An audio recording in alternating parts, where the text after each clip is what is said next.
ये पहली बार है। दिल्ली पूरी दुनिया के लिए चाहे जैसी रही हो, लेकिन बुंदेलखंड के लिए हमेशा दिल्ली दूर रही है। पूरे देश में मोदी मैजिक चल रहा है तो हमारा बांदा कहाँ छूटा है। ये भी मोदी मैजिक में ही अब की बार 400 पार। इस बार जो है यहाँ की जनता बेरोजगारी, महंगाई और झूठ बोलने वालों के खिलाफ मतदान करेगी। ये सरकार 10 साल से सिर्फ हिंदू मुस्लिम और कुल मिला के जातिवाद पर चुनाव लड़ती है। इन्होंने कितनी नौकरी दी है, पूछिए इनसे। नमस्कार, आप देख रहे हैं न्यूज़ 1 इंडिया। मैं हूं आपके साथ दीपिका ओझा। स्वागत है आपका हमारे खास कार्यक्रम लोकसभा के रण में, क्योंकि लोकसभा चुनावों का आगाज हो चुका है। कई चरणों में अलग अलग क्षेत्रों में मतदान हो चुके हैं और ऐसे में जो मतदाता है उसने पूरी तरह से अपना मन बना रखा है कि किस प्रत्याशी को जिताकर, किस पार्टी को जिताकर दिल्ली के ताक काबिज करानी है। और ऐसे में क्योंकि न्यूज़ 1 इंडिया हर एक लोकसभा क्षेत्र में पहुंच रहा है और जनता का मूड समझने की कोशिश कर रहा है, और इसी कड़ी में आज हम बांदा चित्रकूट लोकसभा क्षेत्र के अतर्रा थाना क्षेत्र में इस वक्त मौजूद हैं, जिसे धान के कटोरे के नाम से भी जाना जाता है और आर्थिक राजधानी भी ये इस क्षेत्र की है। और ऐसे में यहाँ अगर आर्थिक रूप से बात करें, क्योंकि यहाँ का जो व्यवसाय है और एक बड़ा योगदान रहा है बुंदेलखंड के विकास की क्षेत्र में, और यहाँ से प्रत्याशी जो कि भारतीय जनता पार्टी की ओर से पटेल समुदाय के उतारे गए हैं, वहीं अगर बात करें समाजवादी पार्टी और कांग्रेस की ओर से भी पटेल समुदाय पर भी इस बार दांव खेला गया है। अगर बसपा की बात करें तो इस बार ब्राह्मण चेहरे पर मैदान में उतारने की तैयारी की गई है।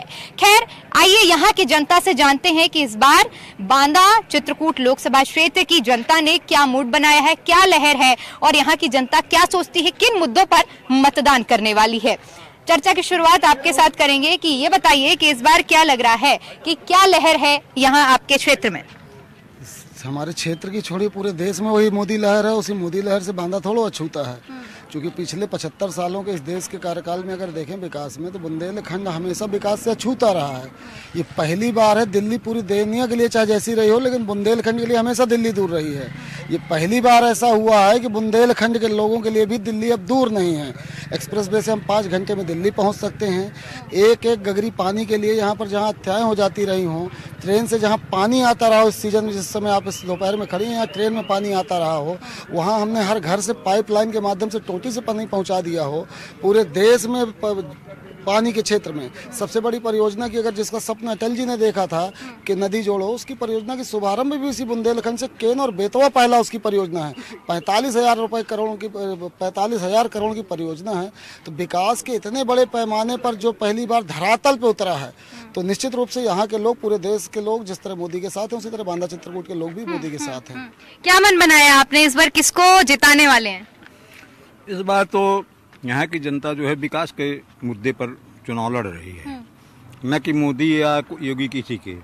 यहाँ विकास जो हुआ है वो बीएसपी के कार्यकाल में पहले मेडिकल कॉलेज बने, इंजीनियरिंग कॉलेज बने, यहाँ दस्ती उन्मूलन हुआ। इससे जनता हमारे क्षेत्र की बीएसपी से खुश थी। और इस बार हमें सोच रहे हैं कि इस बार भी उसी की सरकार बननी चाहिए। सरकार तो नहीं बन पाएगी, किंतु यहाँ से जो चुनाव हो रहा है सांसद का, वो सांसद यहाँ से मयंक द्विवेदी को ही जीत के जाना चाहिए।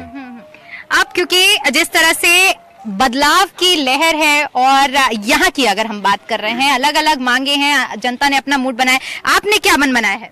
मोदी मैजिक। पूरे देश में मोदी मैजिक चल रहा है तो हमारा बांदा कहाँ छूटा है। ये भी मोदी मैजिक में ही अब की बार 400 पार। आप किन मुद्दों पर मतदान करने वाले हैं? हम तो मोदी मुद्दों पर ही मतदान करने वाले हैं। अब की बार 400 पार, इसी पर ही सारा देश खोया हुआ है, इसी पर हम भी खोए हुए हैं। ठीक है, कुछ और मतदाता हैं यहाँ की जनता से, आइए बात करते हैं और इन लोगों का मन जानने की, मन टटोलने की कोशिश करते हैं कि क्या मन बनाया, इस बार किस मुद्दे पर मतदान करने वाले हैं और किसको जिताने वाले हैं आप? जिस प्रतिनिधि का 5 साल चेहरा देखने को न मिला हो, लोग पहचानते न हो, उस प्रतिनिधि को प्रतिनिधित्व देने से कोई फायदा नहीं है। इसलिए मयंक द्विवेदी को यहाँ की जनता अपना मतदान देना चाहती है और अपना सांसद बनाना चाहती है। बस यही है। इस बार जो है यहाँ की जनता बेरोजगारी, महंगाई और झूठ बोलने वालों के खिलाफ मतदान करेगी। ये झूठ बोलने, ये कहते हैं राम के अलावा न महंगाई में बात करते हैं, न बेरोजगारी में बात करते हैं, न गरीबी में बात करते हैं, बस 5 किलो भीख देने की बात करते हैं। और ये राम की बात करते हैं तो जब ये नहीं थे तब राम पूजे जाते थे, और जब ये नहीं थे तब राम पूजे जाते थे, और जब ये धरती में नहीं रहेंगे तब राम पूजे जाएंगे। राम सब जगह है, राजनीति में राम का नाम लेते हैं। अब महंगाई, अभी देखिए पेपर लीक हो गया, देश में कितने लड़कों ने फांसी लगा के मर गए। पेपर लीक दूसरी सरकारों में नहीं हुआ है? नहीं हुआ है, लेकिन इनके सरकारों में यही करवा देते हैं चुपचाप तरीके से, जो है ये इनका सरकार में यूपी क्रैक हुआ था,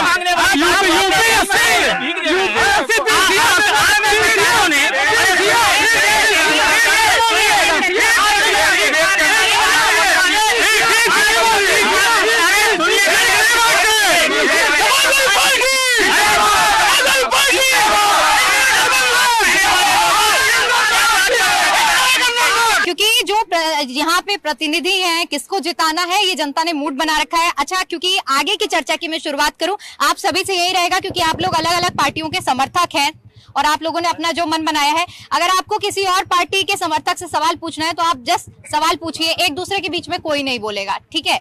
आप क्योंकि आगे बढ़ते हैं, यहाँ से हमारे साथ युवा मतदाता भी हैं, इनसे भी जानते हैं कि इनका क्या अनुभव है और इन लोगों ने क्या मन बनाया, किन मुद्दों पर आप लोग वोट करने जा रहे हैं। और ये बताइए कि इनमें फर्स्ट टाइम वोटर कौन कौन है?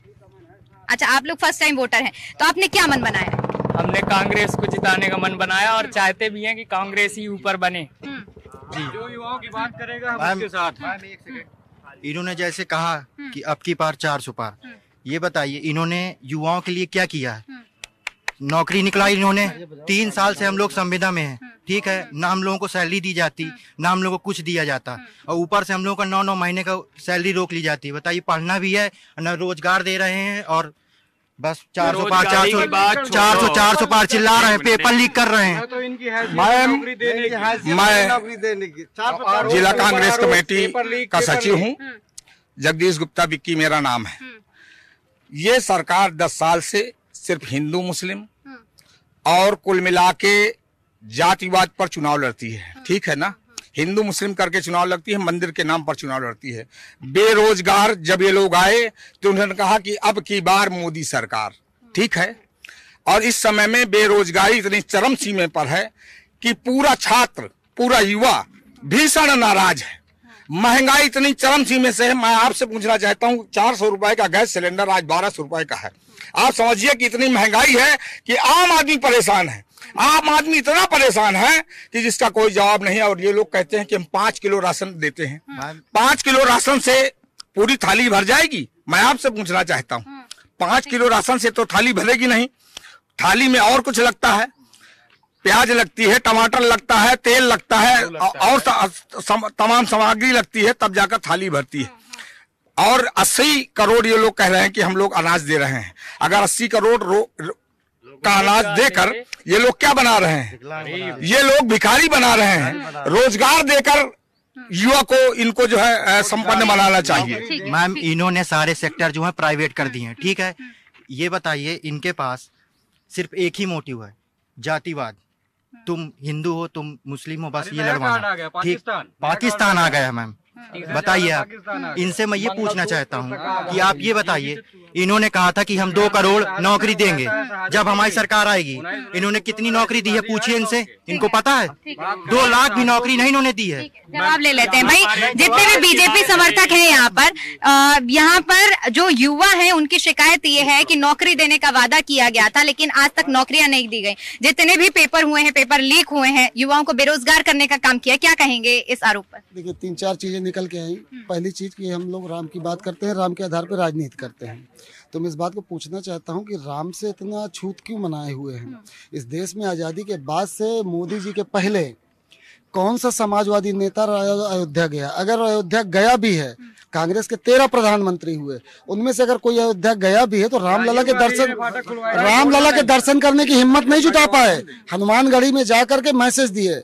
जातिवाद तुष्टिकरण की बात करते हैं। ये कर्नाटक में कांग्रेस के लोगों को जिताया, कांग्रेस के लोगों ने तेलंगाना में जिताया, वहां ओबीसी का आरक्षण काट के मुसलमानों को दिया, और हम पे आरोप लगाते हैं धर्म के आधार पर राजनीति करने का। युवाओं की बात करते हैं, इस देश में 10 सालों में, पहले समझिए, जो कह रहे हैं हमको भीख नहीं चाहिए, हमको भीख के 5 किलो से थाली नहीं भरती। इस देश में याद कीजिए, जब पहले कभी दुर्भिक्ष और अकाल पड़ा है तो इसी कांग्रेस की सरकार ने ऑस्ट्रेलिया और अमेरिका में वहां को सूअरों को खिलाने वाले लाल गेहूं को लाल गेहूं इस देश के लोगों को खिलाकर जो उनके आत्मसम्मान पे कुठाराघात कांग्रेस पार्टी ने गाँव के रोजगार की बात करते हैं, यंगस्टर को निपटाया है, संजय गांधी जी को निपटाया है, रोजगार के मुद्दे की बात करते हैं। इन 10 सालों में 7 करोड़ लोगों को स्किल डेवलपमेंट के तहत उद्यमी बनाने का निर्णय लिया गया है। भैया क्या काम करते हो, यही रहते हो? जी मैं तो बेरोजगार हूँ। मैं इस बार हाथी को जिताना चाहता हूँ। हाथी को जिताना जी। किन मुद्दों पर, आपके क्या मुद्दे? 32 वोट हैं। मैं बेरोजगार हूँ, बेपूंजी का डब्बा पढ़े लिखे, 3 लड़कियों की शादी की हूँ भीख मांग के, मेरे पास कुछ नहीं है। सरकार की योजनाएं चल रही हैं, उनका लाभ नहीं मिला? कुछ नहीं। एप्लीकेशन दिया, राशन कार्ड रद्द हो गया मेरा, राशन कार्ड न बनवाया। क्या वजह रही, क्यों रद्द हुआ है? अब हमारी 6 यूनिट थी, पहले लड़की का नाम कटा, मैं जेल चला गया, दूध डेयरी खोले था, अब आज मैं झोला लिए घूम रहा हूँ। इससे पहले क्या व्यवसाय, इससे पहले किस चीज का व्यवसाय करते थे? जी दूध डेयरी किया था। वो कैसे बंद हो गई?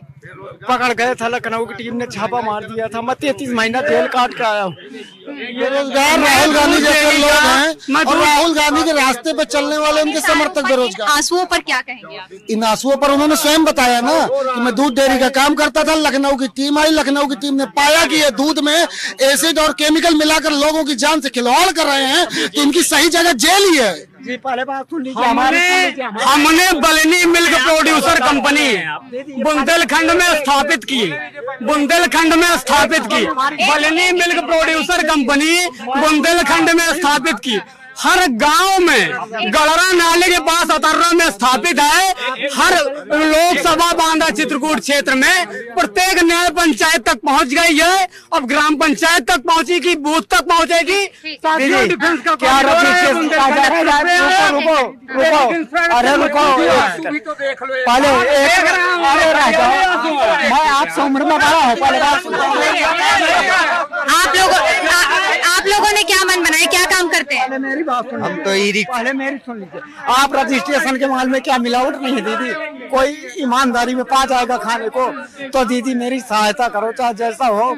हमारी 32 वोट है, हमें हाथी को देना है। ठीक है, आप लोगों ने क्या मन बनाया इस बार? क्या लिए? किसको वोट देने वाले, किसको जिताने वाले? जिताएंगे जिसको, वही तो कोई नहीं दिमाग में बात।